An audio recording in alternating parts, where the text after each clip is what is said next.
မင်္ဂလာပါပရိသတ်ကြီးရှင်ကျမကတော့တင်ဆက်သူဟန်တီဦးပါဒီနေ့မှာတော့ပရိသတ်တို့အကြိုက်တကယ်ကိုကြောက်စရာကောင်းတဲ့တရေတစီဗီဒီယိုလေးတွေကိုတင်ဆက်ပေးသွားမှာပဲဖြစ်ပါတယ်ဗီဒီယိုလေးတွေကိုမစတင်ခင်မှာအရင်ဦးဆုံးပရိသတ်တို့အားလုံးကိုတောင်းဆိုချင်တာလေးရှိပါတယ်အဲ့ဒါကတော့ပရိသတ်တို့အနေနဲ့ကျမတို့ YouTube video creator တွေကိုကူညီတော့အားဖြင့်ကျမတို့ channel က YouTube video တိုင်းကိုကြည့်ရှုတဲ့အခါမှာ VPN လေးခံပြီးတော့ issue ပေးကြဖို့မေတ္တာရပ်ခံချင်တာပါရှင်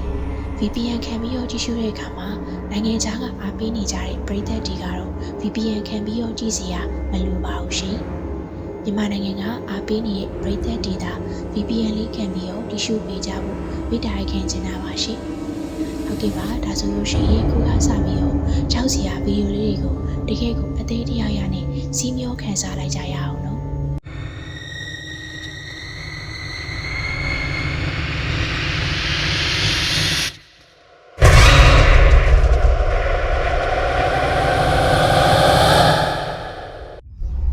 နံပါတ်1 someone behind you အခုဗီဒီယိုကတော့ Supernatural ဆိုတဲ့ YouTube channel ကတင်ချတာဖြစ်ပါတယ်။အဲဒီ channel မှာကြောက်စရာကောင်းပြီးထူးဆန်းတဲ့နေရာတွေကိုတွားရောက်စူးစမ်းတဲ့ဗီဒီယိုတွေကိုတင်လေးရှိပါတယ်။အခုဗီဒီယိုမှာသူတို့အဖွဲ့ကတကယ်အရန်ချောက်ပြီးမိန်းမပုံစံပုံရိပ်တစ်ခုကိုတွေ့မြင်ရလိမ့်ရှိတယ်လို့ပြောကြတယ်။တရုတ်နိုင်ငံမှာရှိတဲ့စွန့်ပစ်အိတ်ဆောင်ကြီးတစ်ခုကိုတွားရောက်စုံစမ်းခဲ့ကြပါတယ်။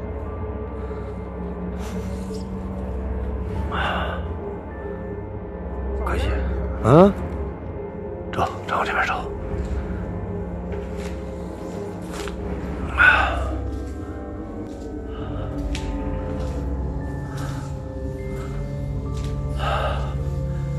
太鸡巴冷了。哎，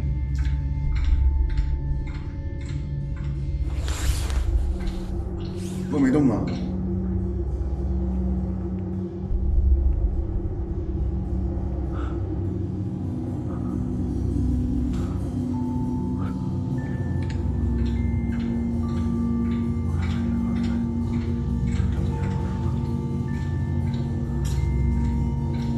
谁呀？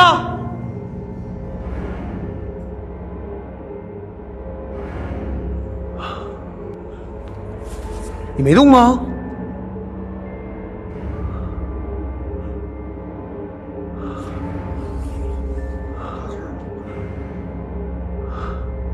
ထူးဆန်းတဲ့လဲလျှောက်တန်တစ်ခုကသူတို့လုံးဝလမ်းမလျှောက်ပဲရှင်းနေရတော့မှကြားနေရပါတယ်။ဒါကြောင့်သူလည်းရှောက်ကြည့်ခဲ့ပေမဲ့ဘယ်သူမှရှာမတွေ့ခဲ့ပါဘူး။ဒီလိုနဲ့သူတို့ဆက်သွားနေရင်အဖြစ်အပျက်တွေကပိုပြီးထူးဆန်းလာခဲ့ပါတယ်။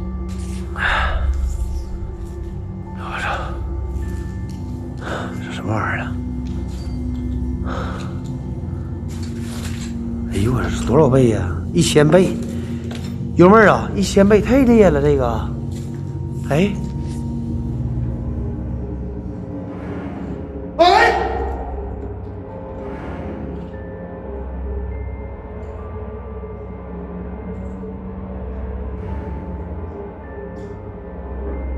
我操！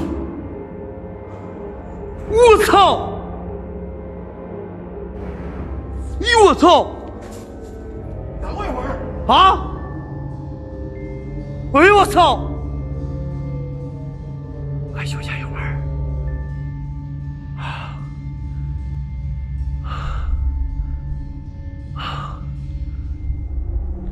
什么玩意儿了？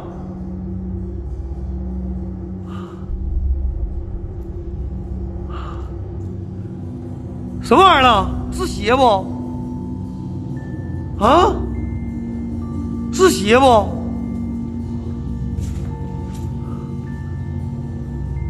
我操，什么玩意儿走过去了？我大弟哥，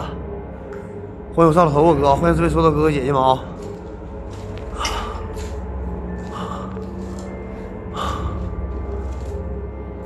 我操！看来是有双鞋不？ ဖနက်တစ်စုံကသူ့ဘာသူလမ်းလျှောက်နေတဲ့ပုံစံမှာတော်တော်လေးကိုထူးဆန်းပါတယ်။သူလည်းချက်ချင်းသွားရှာကြည့်ခဲ့ပေမဲ့ဘာမှမတွေ့ခဲ့ရပြန်ပါဘူး။ဒီလိုနဲ့သူတို့တယောက်နဲ့တယောက်စားနောက်ပြီးသူ့အကူကသူ့နောက်မှာတစုံတစ်ခုရှိရဆိုပြီးနောက်ပြီးတော့အခြားအခန်းကိုထ ထွက်ပြေးသွားပါတယ်။သူလည်းဘာမှမဟုတ်ဘူးဆိုပြီးတော့အခန်းတစ်ခန်းကိုဝင်လိုက်ပါတယ်။အဲ့ဒီအချိန်မှာသူတို့နဲ့အတူတယောက်ယောက်ရှိနေရဆိုတာသိသွားခဲ့ပါတော့တယ်။ 哎呦我的妈！你我，哎我，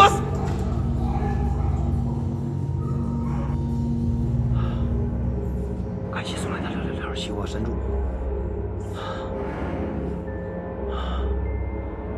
有啥呀？有啥呀这呀？哎，你啥时候过来的呀？啊？悠悠，啊！我操！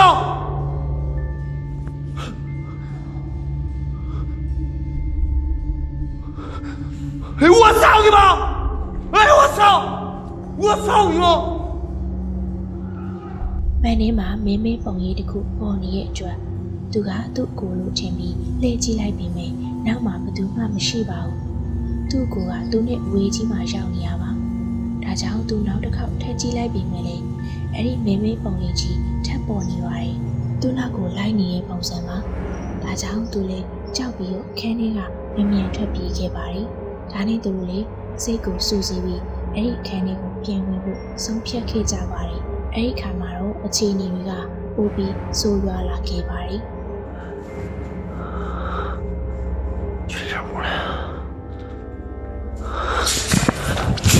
操你妈！啊！我操！这逼吓我一跳！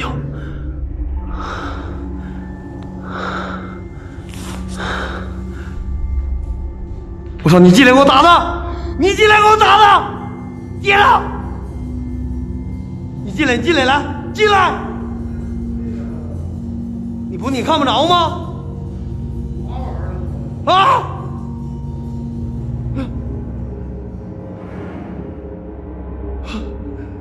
哎呦我操！给你后面呢，给你后面呢！啊！我操！火呀我心跳！我操！刚才真跟你后面来的铁子！我操！真给他后面来的家人们啊！你别动，来，你就站着别动啊！真给你后面来的。啊！真给你后面来的。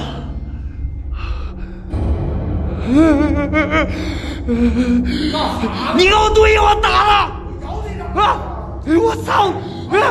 我操你妈！我操！我操！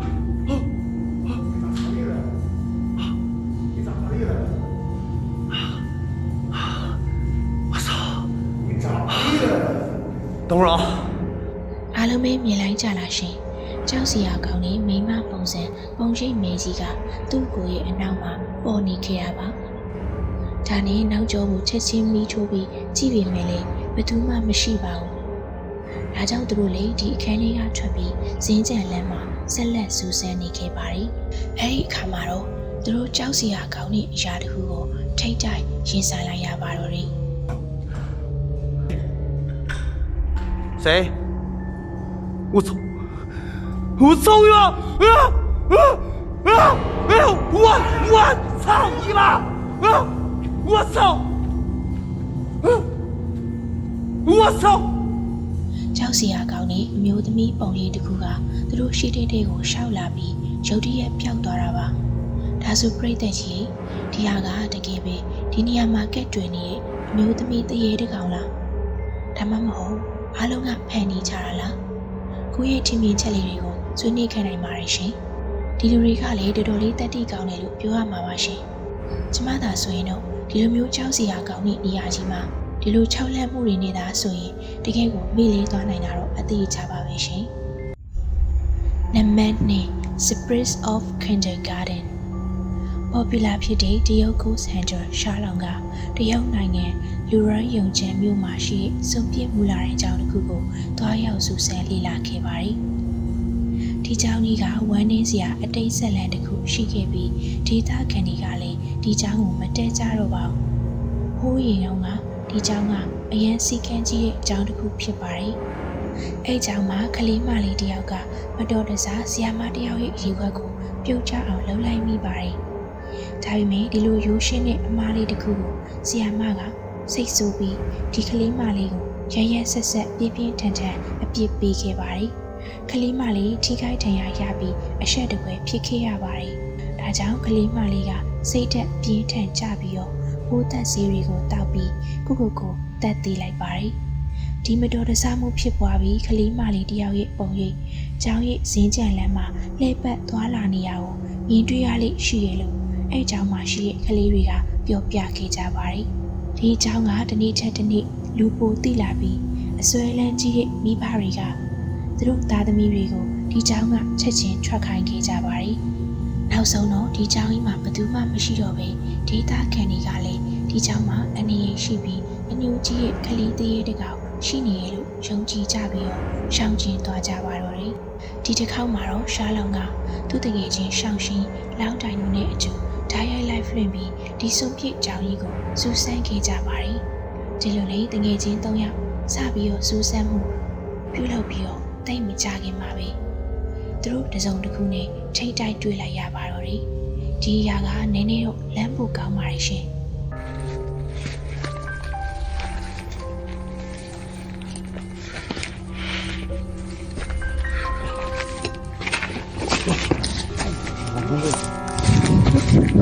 啥玩意儿了？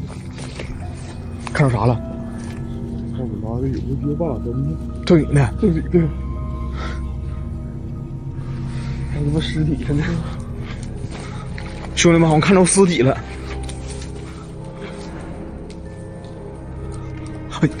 哎呦我操你妈！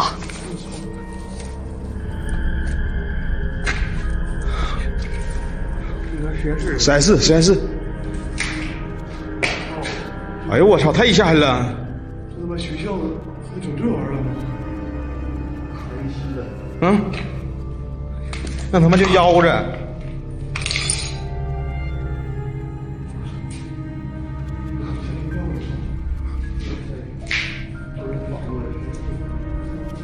哎呦我操！这玩意儿谁做的？这真吓人呢！这不给幼儿园小孩都吓哭了啊！他妈那啥，现在超人，瞅着，那眼睛还红色的，像奥特曼。这奥特曼没变身的时候，我跟你说，这老师给隔壁讲课，隔壁小孩全哭了，是吧？石灰。哎呦我操！这动了不？这转了不？我垃圾场了，咱这是那边。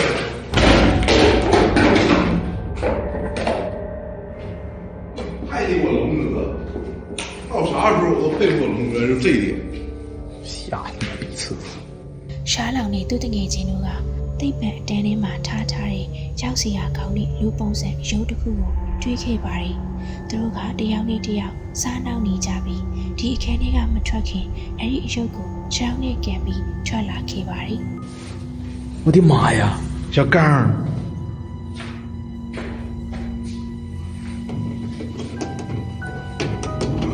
啊！这他妈这钢琴坏了，这都摁不下去了。我操！我他妈想起来一个地方，咋呀？蘑菇头。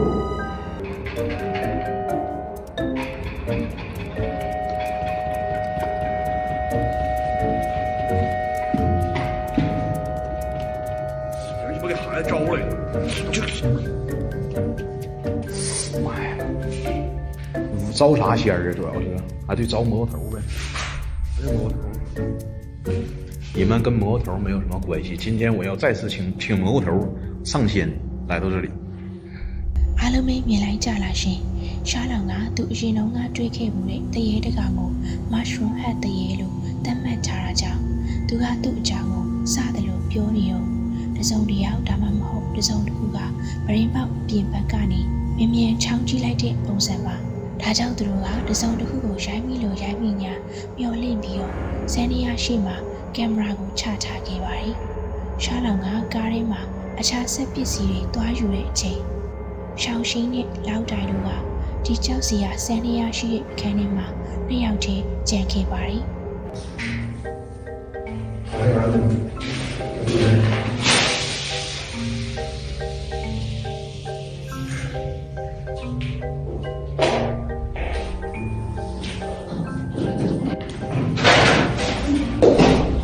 我操你走不路！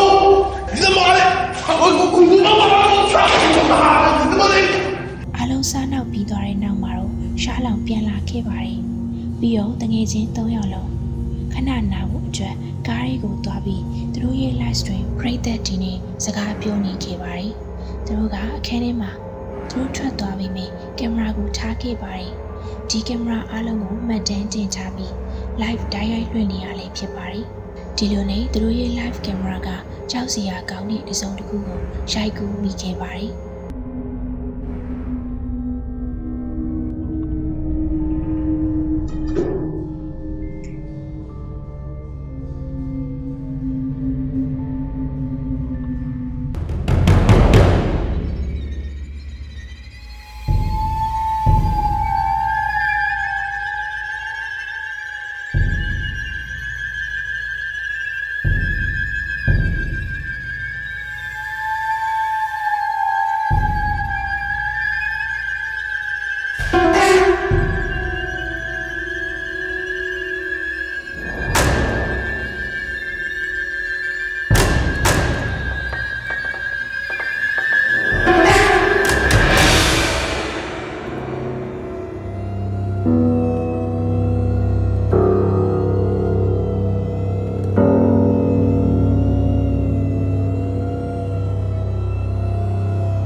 ကြောက်စရာကောင်းတဲ့သိပ္ပံပညာလူပုံစံအယုတ်ကြီးရဲ့အကောင်းကသူ့ဟာသူရွေးသွားပြီး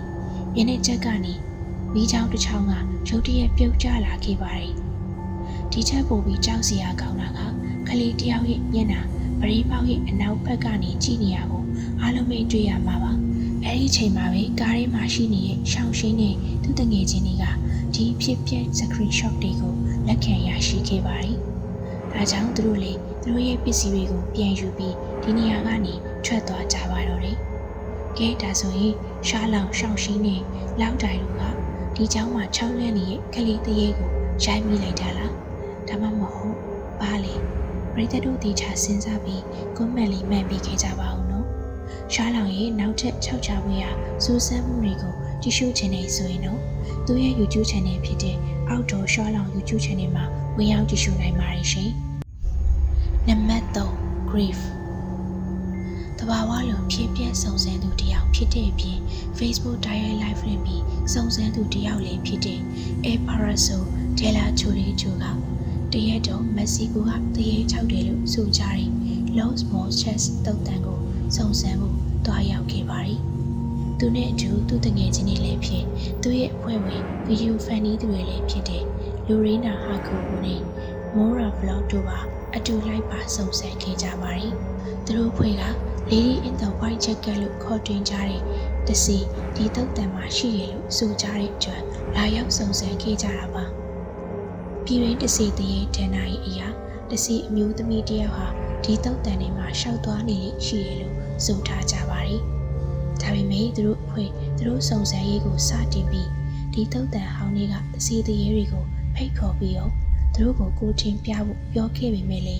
ဒေတာကန်ဒီပြောပြထားတဲ့ The Lady in White လို့ခေါ်တွင်ကြတဲ့တစီအမျိုးသမီးကိုသူတို့မြင်ခဲ့ရခြင်းမရှိခဲ့ပါဘူး။ဒါပေမဲ့လုံးဝကိုကွဲပြားနေတဲ့တစီတစ်ကောင်ကတော့ဒီတုတ်တန်ထဲမှာရှိနေပြီးသူတို့ကိုစိတ်အနှောက်အယှက်ပေးခြင်းခံခဲ့ရပါတယ်။ El Parazo de la Chorizo ကသူတို့ရဲ့စုံစမ်းရေးတစ်ခုလုံးကိုသူရဲ့ Facebook page မှာ Direct Live လွှင့်ခဲ့ရပါ။ဒါရိုက်လွှင့်စုံစမ်းနေတော့သူတို့3ယောက်သာတကယ်ကိုကြောက်စရာကောင်းတဲ့တစုံတစ်ခုကိုမျက်မြင်တွေ့လိုက်ရပါတော့တယ်။ Estas entidades, seres de luz, seres de oscuridad que se encuentren en este cementerio, les pedimos que se manifiesten. Lo hagan con ruidos, lamentos, golpes. Queremos verlos, escucharlos. Queremos saber si están cerca de nosotros, que se hagan sentir.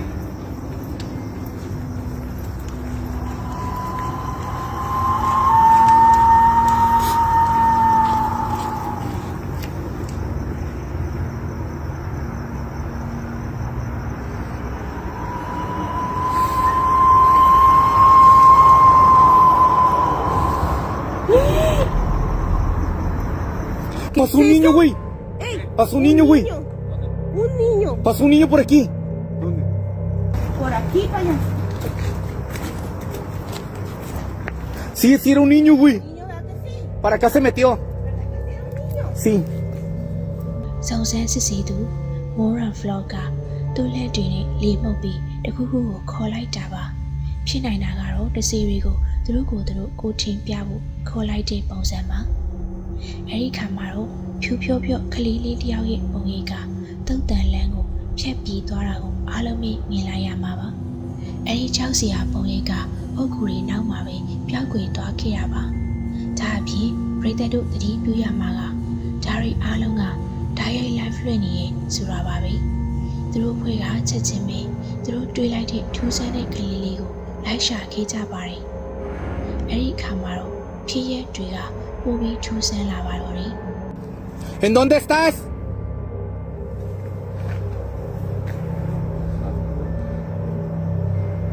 Es que lo volví a escuchar. ¿Hay alguien? Escuché el ruido. Uy, uy. ¿Escuchó? Sí se escuchó. Está llorando. Sí se escuchó. No mames. Niño. Ay, no mames, güey. Ey, se está riendo. Por aquí Se debe está estar, güey. riendo, payaso. ¿Anda un niño aquí? ¿Uy? No, eso me recuerda como que abrieron una reja o una puerta, güey. ¿Anda un niño por aquí? Oye, ¿no se le perdería a alguien ese niño? သူတို့ကကလေးလေးကိုအော်ခေါ်ပြီးရှာဖွေရဲ့အခါမှာတော့ထူးဆန်းတဲ့ငိုတန်နဲ့ရီတန်တွေကိုကြားလိုက်ရပါတယ်သူတို့ကဒီလိုညာဘက်နောက်ကျတဲ့အချိန်ကြီးမှသုတ်တန်ထဲမှာကလေးလေးတယောက်ကဘာကြောင့်ရှိနေရလဲဆိုတာမသိခဲ့ကြပါဘူး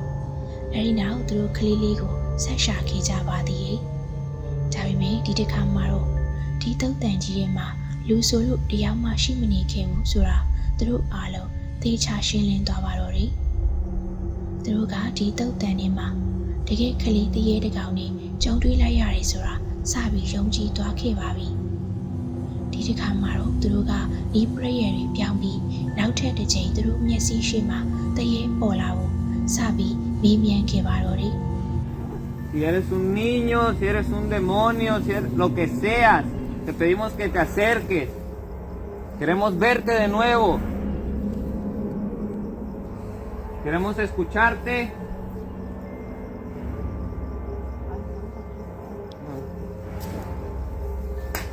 Uy. Aquí algo tronó, compa. ¿Alguien le estás hablando? ¿Dónde estás? ¡Hándolo saber! ¿Qué pasó? ¿Qué fue? ¿Algo pasó? Sí. Sí, algo pasó, compa. ¿Qué fue? pasó? ¿Quién eres? Mira, mira. ¿Corrió? Aquí corrió algo. ¿Qué corrió? Aquí estás, niño. ¿En dónde estás?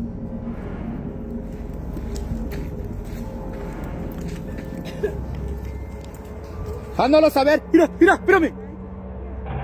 ¡Ay, no mames! Ey, ¡Sí es un niño, güey! ¡Sí es un niño, sí es un niño! ¡Sí es un niño, güey! ¡Sí es un niño! Espérame. Ay, amigos, sí es un niño, güey. Sí es un niño. Por aquí pasó, güey. Sí es un niño, sí es un niño. A ver, güey. No mames. ထူးဆန်းတဲ့အတန်တွေကအဲ့ဒီစုံစမ်းစစ်ဆေးသူ၃ယောက်လုံးနားမှာဝင်းရံနေတဲ့ပုံစံပါအဲ့ဒီနောက်ထပ်တစ်ချိန်ကလေးလေးတစ်ယောက်ရဲ့ပုံရိပ်ကလည်းတုတ်တန်လန်းလေးကိုဖြတ်ပြေးသွားခဲ့ရပါဒီတစ်ခါလေအုတ်ဂူတွေကြားထဲမှာပဲပျောက်ကွယ်သွားခဲ့ပြန်ပါတယ်သူတို့ဖွဲ့ကအဲ့ဒီကလေးကို ပြေးပြီးရှာခဲ့ပေမယ့်တယောက်မှရှာမတွေ့ခဲ့ပါဘူး။အဲဒီထူးဆန်းတဲ့ကလေးလေးကလေထဲမှာပဲပျောက်ကွယ်သွားခဲ့တာပါ။ဒါဆိုရင် Mexican Ghost Hunter Alvaro de la Toledo နဲ့သူတငယ်ချင်းတွေဖြစ်ကြတဲ့ Lorena Jacobo နဲ့ Mora Flotto ကဒီတုတ်တန်တွေကအုတ်ဂူတွေကြားထဲမှာစော့ကစားနေရင်မကျွတ်လွတ်တဲ့ကလေးတည်းရဲ့တကောင်ကိုရိုက်ကူးဖမ်းယူမိခဲ့ရလား။ဒါမှမဟုတ်ဘာများလဲပရိသတ်တို့ကိုယ်တိုင်ပဲဆုံးဖြတ်လိုက်ပါတော့နော်။ဒီနေ့မှာတင်ဆက်ပေးသွားတဲ့6ချဝေးရဗီဒီယိုလေးတွေကိုကြည့်ရှုအားပေးကြတဲ့ချစ်ပရိသတ်တယောက်ချင်းစီတိုင်းနဲ့အမြဲစောင့်မျှော်ကြည့်ရှုအားပေးနေကြတဲ့ချစ်ပရိသတ်တယောက်ချင်းစီတိုင်းကိုကျေးဇူးအထူးပဲတင်ရှိပါရရှင်။နောက်ရက်ဒီမှာလည်းအခုလိုမျိုးပဲတကယ်ကိုကြောက်စရာကောင်းပြီးစိတ်ဝင်စားစရာကောင်းလာတဲ့တရေတစီဗီဒီယိုလေးတွေဖြည့်ပြက်ကြောင်းရလေးတွေနဲ့အထူးပြန်လာခဲ့ပါမယ်ရှင်။